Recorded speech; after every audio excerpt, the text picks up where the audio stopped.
Hello everyone, welcome to e-learning of IT for 12th standard. This video is for 12th standard commerce students. We are discussing 5th chapter from syllabus, that is database concepts using LibreOffice Base. In last lecture, we have seen different keys that are used in a relational database model. Today we will discuss about different relationships in a relational database design. So different types of relationship that can be established in a relational database are three, that is one to one, one to many, or we can say many to one, and the third one is many to many. So one to many, and many to many. These three relationships are there which we can set in a relational database design. So let us discuss about these three relationships. First one is a one to one. A row in a table A can have only one matching row in a table B, or vice versa, that is a row in a table B have only one matching row in a table A, then we can say it is a one-to-one relation. That is, suppose there are two tables, table A and table B, and only one matching field is there between the two tables, that is in a table A and table B. Table A relates to only one matching field in a table B, or vice versa, then we can say it is a one-to-one relationship.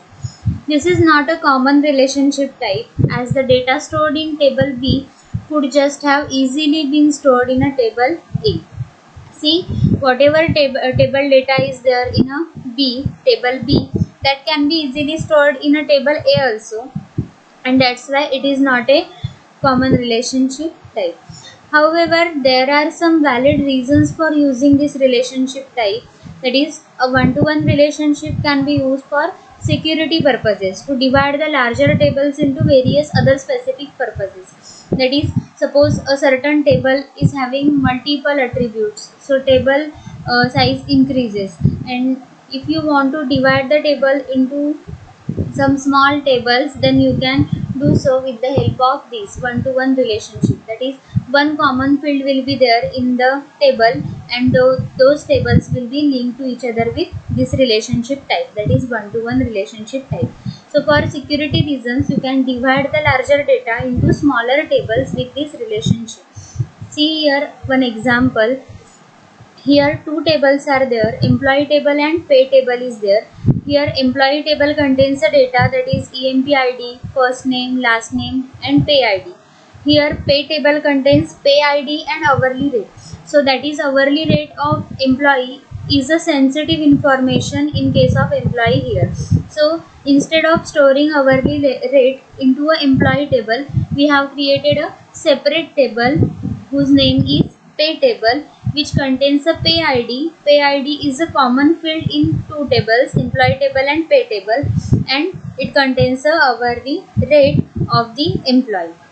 See, we could put hourly rate field straight into employee table. That is, here there is actually not a necessity to create a separate table and store a hourly rate, but we can store this hourly rate into this employee table itself. Okay. However, hourly rate could be a sensitive data that could certain database users should see.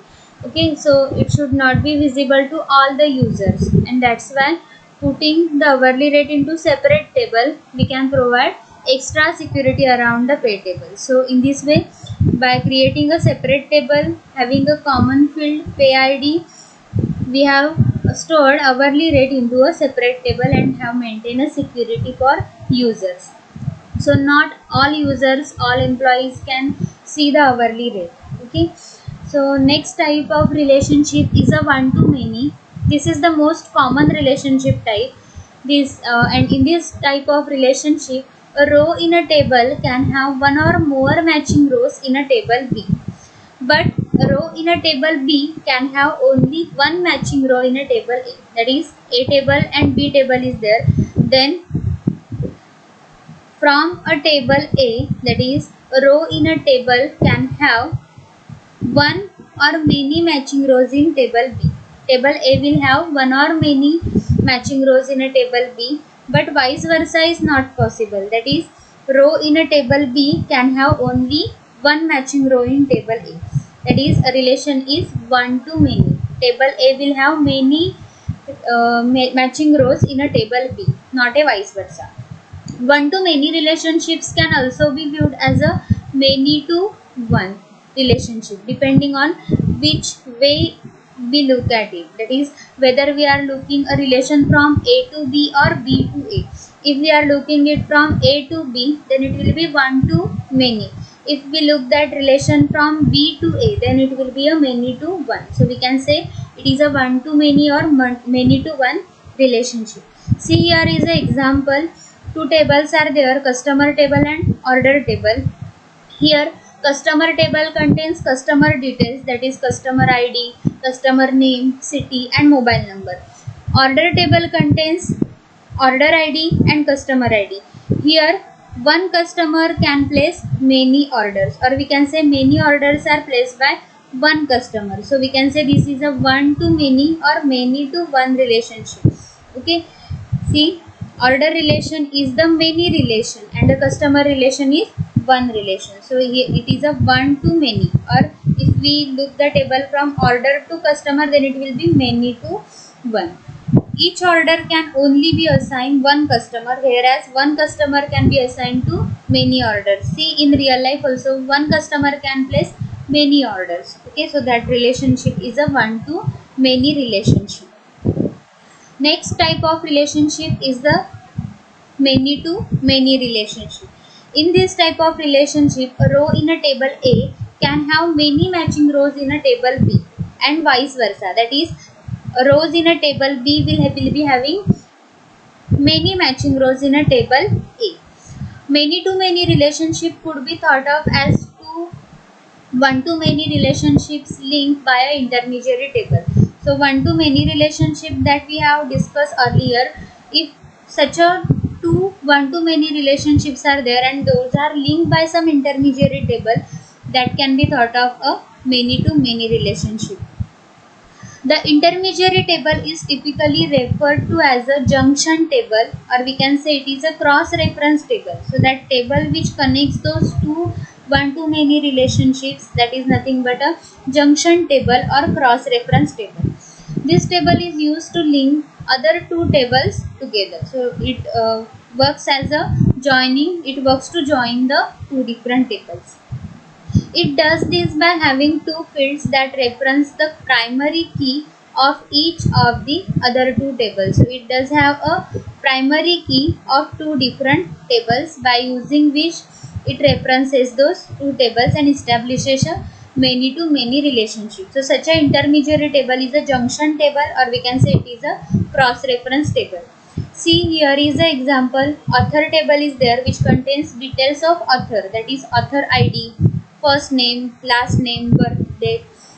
Then book details table is there, which contains details of the book, that is book ID, book name, publication date, etc. See, here book details table is there, and here is the author table. And book table is there, which contains the primary keys of these two tables, AID from author table and book ID from book details. So these example, list of books and a list of authors. Each book can have one or more authors. So each book can have one or more authors, and as well as, and each author may have written a multiple books. So each author also may have written a multiple books. So in this case, you have many books related to many authors. So many books may relate to many authors. So this relationship is a many to many.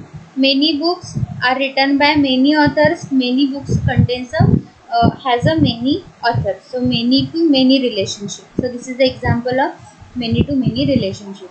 So today we have discussed about the relationships in a relational database design, and those are three different relationships: one to one, then one to many, or we can say many to one, and the third one is many to many relationship. So note down all these points in your notebook. Thank you.